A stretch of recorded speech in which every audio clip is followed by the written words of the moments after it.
Hello crafty friends, I'm Lean from Studio Kato and I am so happy to be back with another video. This card I made quite a while ago, but it's probably my favorite card I've made this year so far. And it took me forever to put the video together because I wanted to do it right and I think I was just overthinking it. So for this card, I'm using the Concord 9th Bookshop dice. Concord 9th recently came out with 2 different pop-up card bases that make a cute little shop. And they have a bunch of add-ons for a flower shop, a bakery, there's just a bunch of them.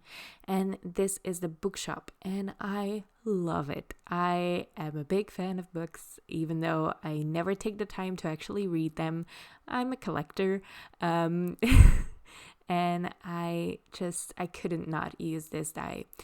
I also have the shop bases or those little pop-up card bases, and I really want to use them, but again, I think I'm just overthinking it. I haven't gotten around to them yet.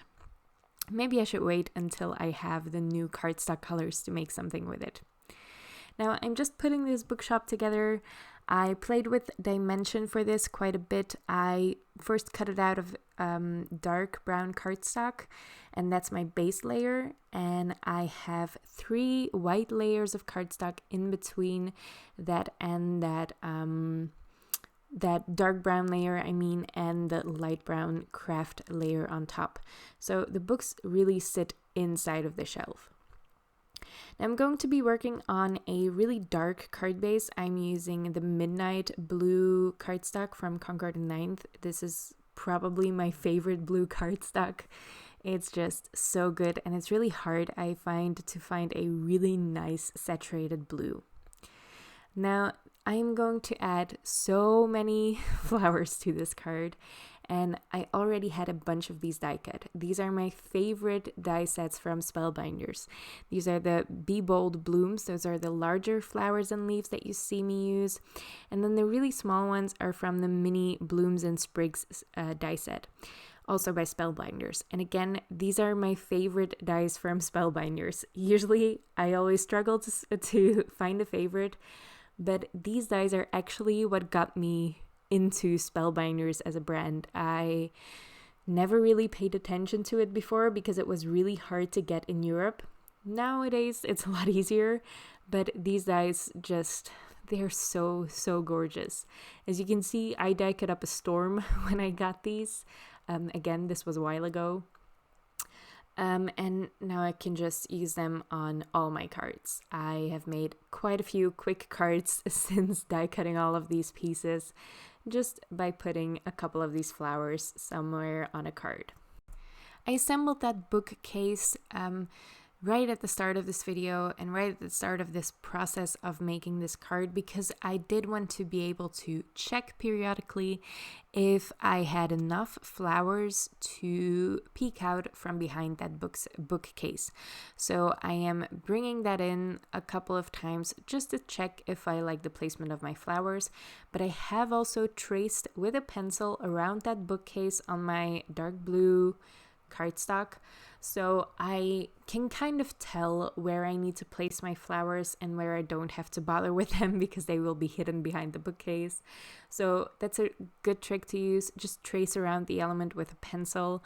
It's very basic, but it's a step that I usually skip because I think I won't need it. But then I end up really needing it. So I'm very happy I actually thought of doing it this time.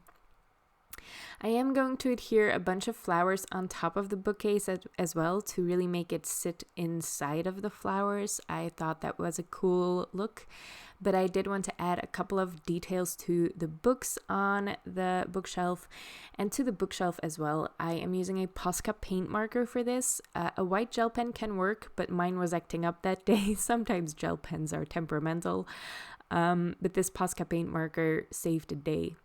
I'm just adding a couple of details here and there to really make that bookcase pop, and I am going to add some details to my background as well to add the idea of a frame to it. I'm going to prep this bookcase up on some foam tape just to make it a little bit more dimensional, and to set it apart from the flowers and then bring it in again by adhering more flowers on top.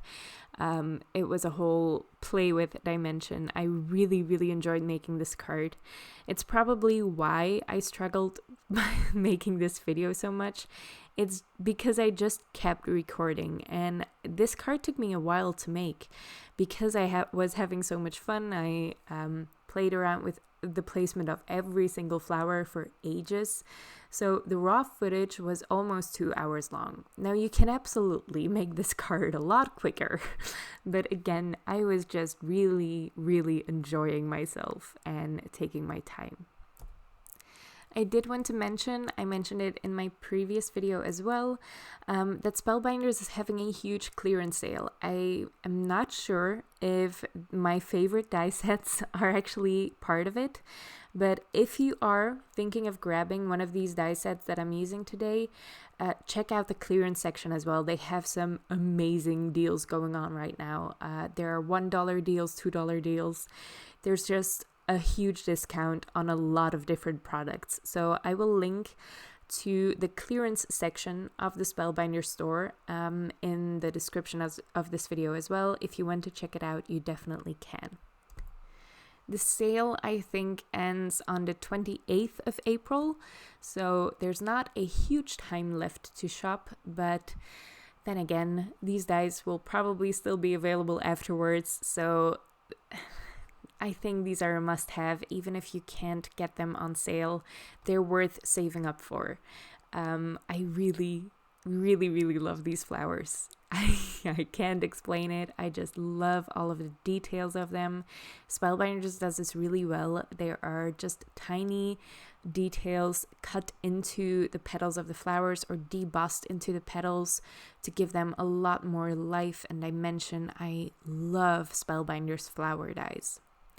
I am adding a couple of embellishments here and there. These are from Pinkfresh Studio, the clear drops in Iridescent.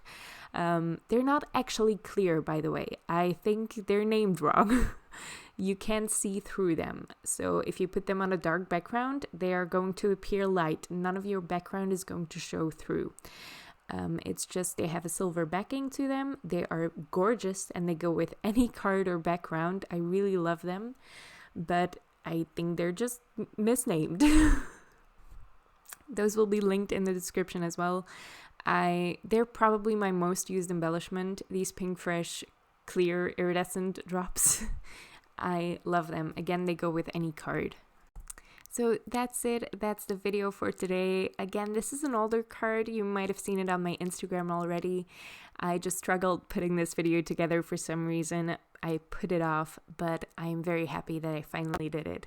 This is my favorite card that I've made so far this year. It's not even a contest. I really enjoyed the process of putting all of this together, playing with the colors, and the composition of this card was so much fun. I hope you liked the video. I hope you liked the card. If you did, make sure to leave a thumbs up on this video. Leave your thoughts in the comments below. Don't forget to subscribe to my channel if you want to see more of my videos, because I would certainly love to see you next time. Thank you so much for watching.